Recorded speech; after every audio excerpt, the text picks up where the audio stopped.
दुअरा पे बाजेला बधैया तो घरवा सुहावन हो जाला।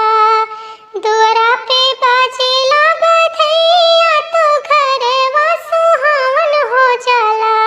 ए ललना कोने कोना जगमग करी तो राम जी के आवन हो जाला।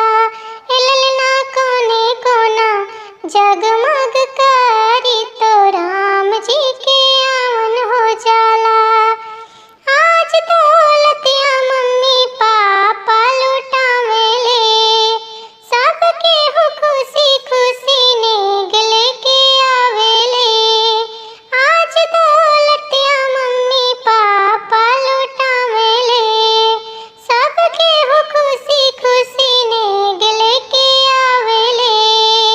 जौने को की राम जी जन्म ले ऊ कोखी पावन हो जाई।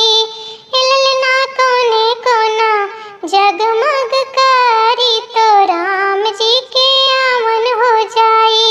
ए ललना कोने कोना जगमग